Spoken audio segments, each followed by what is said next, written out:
Hi kids, today is Friday, September 4th. And if you look at the screen, you can see that this is what we accomplished today. First thing you need to do is turn in your Winds of Hope and your wheelchair discussion questions. And you can do that by going to your HMH page. You have a button next to Discover that says Assignments, and you can click that, and then there'll be a blue button. Either need to click Start and do the assignment on here, or if you've already clicked Start, there'll be a button that you can click to say I'm done, and you'll turn in your assignments on the computer. If you have done some assignments in your textbook, you can also take a picture of those and email them to me.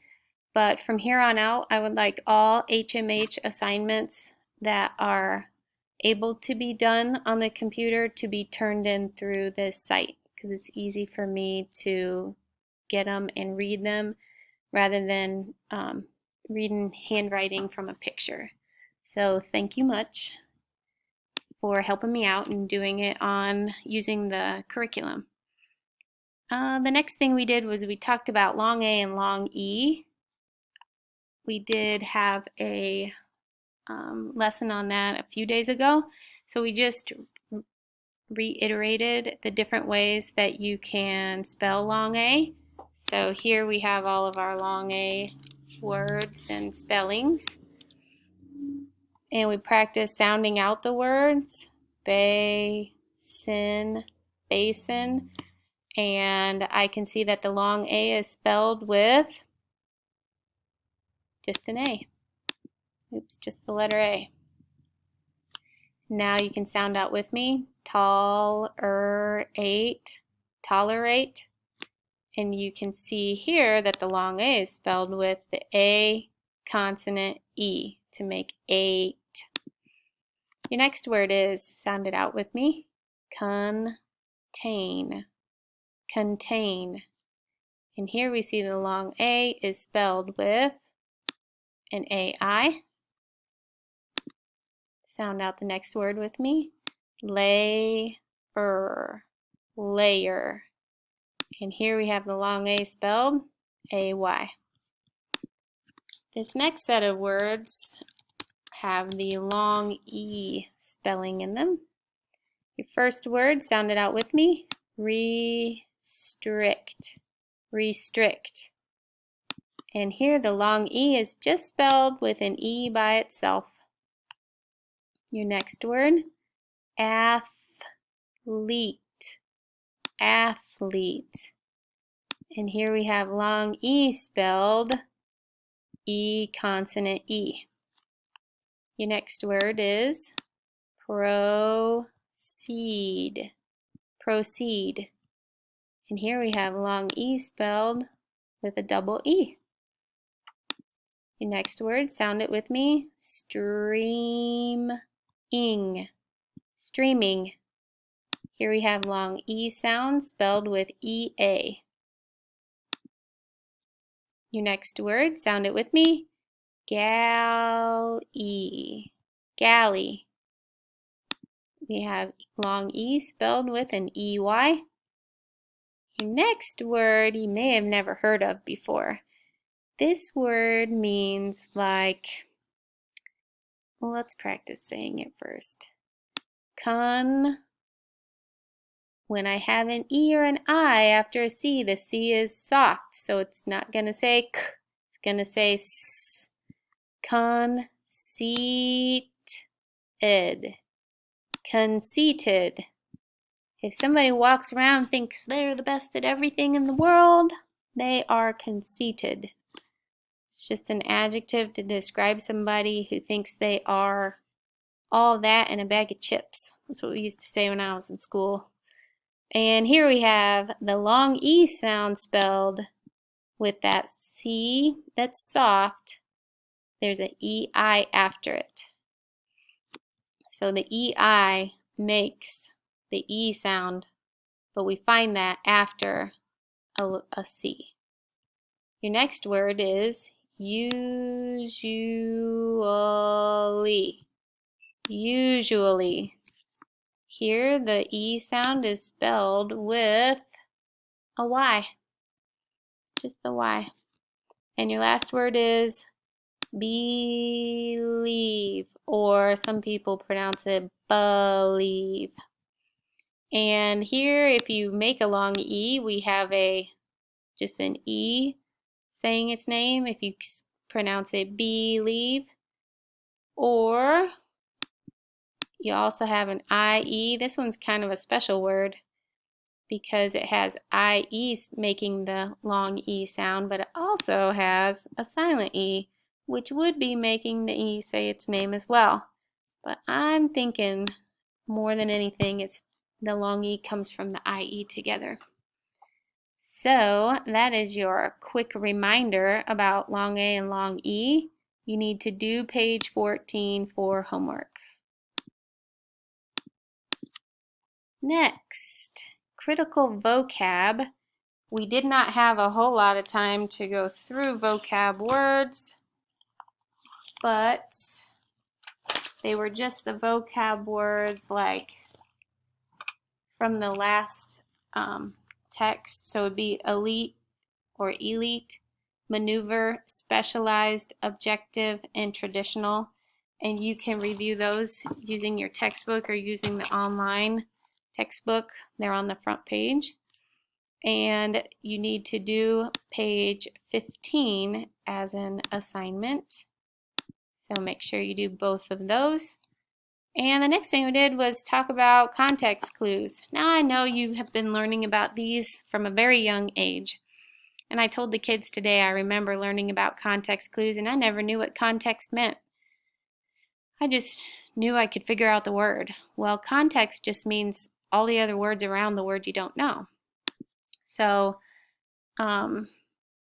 basically our lesson today was to focus on this part. There are different kinds of types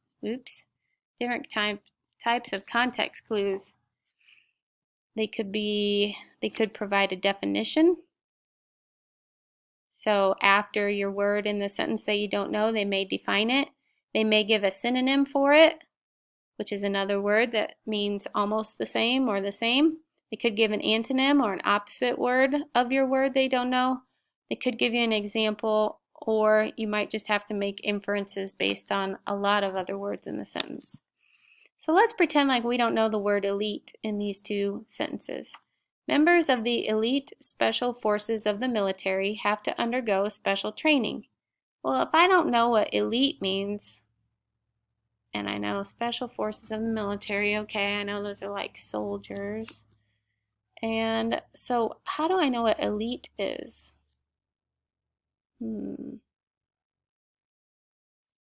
If I read on, I see that these people get special training. This means that they are specialized in this. They are top of the line in this kind of group of military members, I guess, special forces. In the second sentence, it says, athletes on elite teams have a high level of skill and must devote a lot of time to staying fit. If I don't know what an elite team is, if I read on, I see that they have a high level of skill. That's a clue. They have to devote a lot of time. That's a clue. Knowing that they stay fit, that might be a clue too. Those all help me figure out that elite means top of the line. And so that was just a quick practice on how to use context clues in a sentence if there's a word you don't know. Next thing I did was, I think this is a reminder lesson on central idea. Basically, central idea in a text is just the main idea. It's what it's mostly about. When you're trying to find the central idea, you're looking for headings, visuals. You can read the first or last sentence, and sometimes they give you the central idea. And you can also look for repeated words. And then examples and facts and evidence and descriptions all help you support your main idea. So I'd like you to open up your book to page 49. And there's a green box that says wheelchair sports. The heading is wheelchair sports. There you go, it's right there. And your question is, well, first of all, I'd like you to reread it, and then I want you to tell me what the central or main idea of this section is. So go ahead and pause me.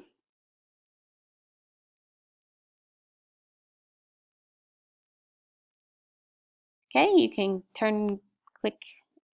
clicked me back on by now, and I'll give you the answer. Wheelchair athletes are skilled athletes who can compete in a variety of sports. That is the gist or the main idea of that paragraph in green.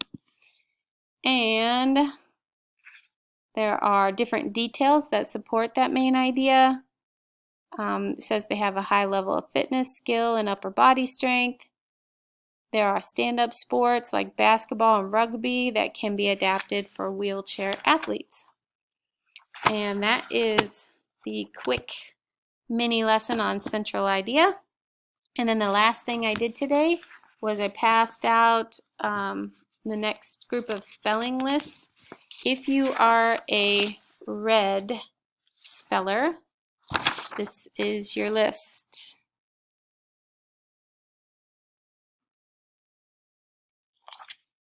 If you are a yellow speller, this is your list. That's fine.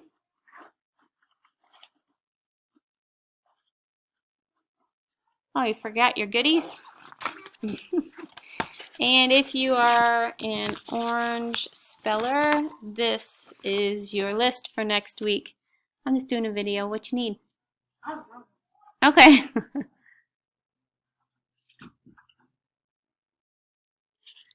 And if you're coming back to school on Tuesday, you can certainly get the hard copy of that from me. And I hope you have a great weekend, extra day off. And those of you who weren't here, hope you are feeling well.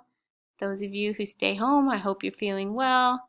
And we'll get back to this on Tuesday. Also, don't forget to take your spelling test today and send me an email with your score. Your homework is always to read 20 minutes a night. There's no new spelling homework unless you want to start studying for your test next Friday. And then your 2 assignments for me are long A and E, page 14, and critical vocabulary, page 15. Adios.